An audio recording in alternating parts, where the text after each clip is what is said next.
তখন বাজে 4:06। না বিকেল নয়, ভোরবেলা। আমরা সবাই অত ভোরবেলায় কোথায় যাচ্ছিলাম বলুন তো? থাক, আমরাই বলে দিই। আমরা তৈরি হয়ে চলে যাচ্ছিলাম অশ্বী ঘাটে।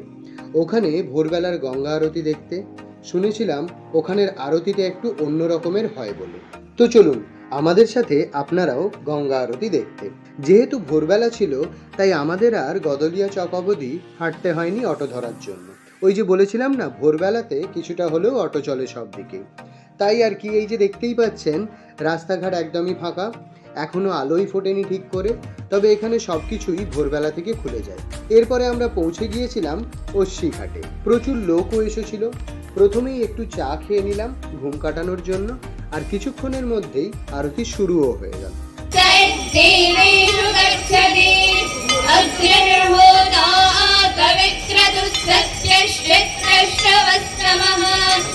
ओम भुवः पुनातु नेत्रयोः, ओम स्वः पुनातु कंठे, ओम महः पुनातु हृदये, ओम जनः पुनातु नाभ्याम्।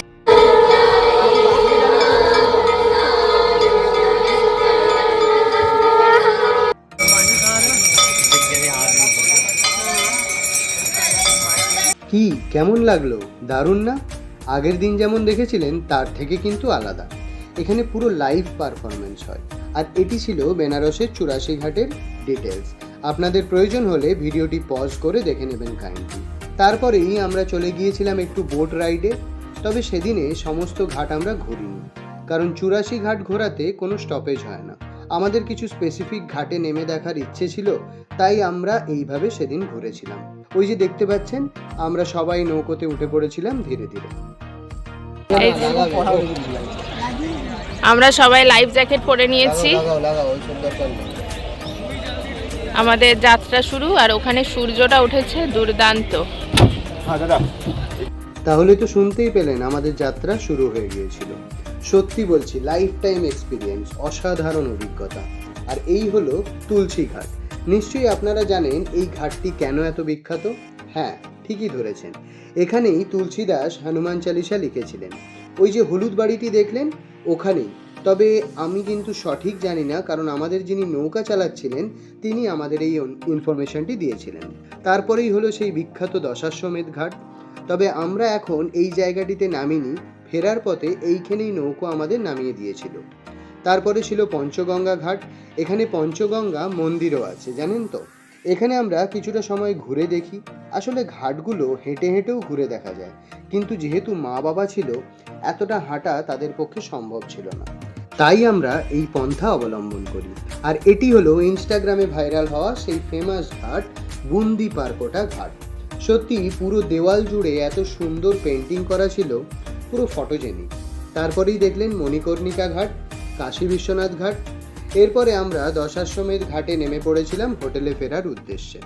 জানেন তো, এই দিন আমাদের সাথে একটা অদ্ভুত কাণ্ড হয়। আমরা হোটেলে ফেরার পথে ব্রেকফাস্ট সেরে নিয়ে যেতে যেতে হঠাৎ করেই একটি গলির সন্ধান পাই, যেটি দিয়ে আমাদের হোটেলটি আরও কাছে হয়ে যায়। যেতে গিয়ে দেখি মা অন্নপূর্ণার মন্দির একদম ফাঁকা, একটুও লাইন নেই। আমরা যে কদিন ওখানে ছিলাম, মা অন্নপূর্ণার মন্দির কখনোই ফাঁকা দেখতে পাইনি। তো যাই হোক, একদম ফাঁকাতে সুন্দরভাবে মাকে দর্শন করে নিই। ওই যে বলে না, ঠাকুর চাইলেই অনেক কিছুই সম্ভব। তারপরে আবারও আমরা তৈরি হয়ে বেরিয়ে পড়ি ঘোরার উদ্দেশ্যে। প্রথমেই চলে গিয়েছিলাম নমঘাটে। সত্যি কথা বলতে এতগুলো ঘাটের মধ্যে এই ঘাটটিই ছিল একদম নিট অ্যান্ড ক্লিন। তারপরে আমাদের ওখানে পিৎজা হাট দেখে সবাইরই একটু খিদে পেয়ে যাওয়ায় আমরা একটা ভেজ কর্ন পিৎজা অর্ডার করে খাই। তারপরে চলে যাই আমরা সারনাথের উদ্দেশ্যে। প্রথমেই আমরা টিকিট কেটে নিই, তারপরে ভেতরে এন্ট্রি করে যাই। ওহো, আপনাদের তো অন্নপূর্ণা মন্দিরের কথা বলতে গিয়ে নৌকোতে কত টাকা লেগেছিল সেটাই বলা হয়নি। যেহেতু আমরা কয়েকটি ঘাট নেমে নেমে দেখেছিলাম, তাই লেগেছিল 2100 টাকা। বাকিটা আপনাদের বার্গেনিং স্কিলের ওপরে ডিপেন্ড করবে।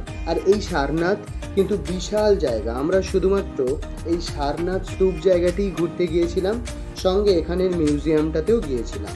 অ্যাজ ইউজুয়াল মিউজিয়ামের ভেতরে ফোন অ্যালাউ না হওয়ায় ভেতরের জিনিস আপনাদের দেখাতে পারবো না।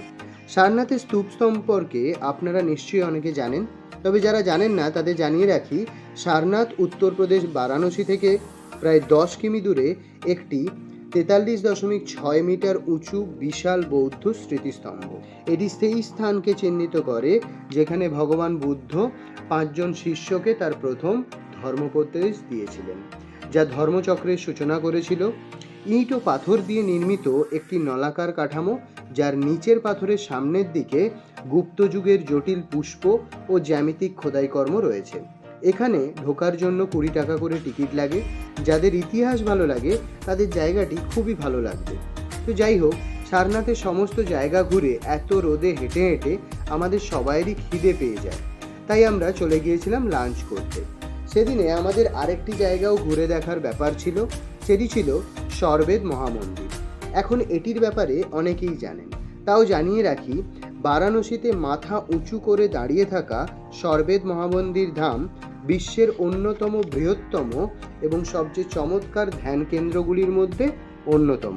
20,000-এরও বেশি সাধকের আসন বিশিষ্ট এই মহামন্দিরে সাদা মার্বেলের দেয়ালে সরবেদের 4,000 শ্লোক খোদিত রয়েছে। 2023 সালে ভারতের প্রধানমন্ত্রী শ্রী নরেন্দ্র মোদী মহাশয় কর্তৃক উদ্বোধন হওয়া এই মহামন্দিরে প্রতিদিন 10,000-এরও বেশি সাধক দর্শন করতে আসেন। এখানেই অনন্ত শ্রী সদ্গুরু সদাফলদেওজি মহারাজের একটি বিশাল 135 ফিট উঁচু মূর্তি নির্মাণ করা হয়েছে। গ্রীষ্মকালে সকাল 8টা থেকে 9টা এবং শীতকালে সকাল 8টা থেকে রাত 8টা অবধি ধ্যান মন্দির খোলা থাকে। তারপরে আপনারা যেমনটা দেখলেন, এরপরে আমরা রুমে এসে ফ্রেশ হয়ে আবারও চলে গিয়েছিলাম দশাশ্বমেধ ঘাটে।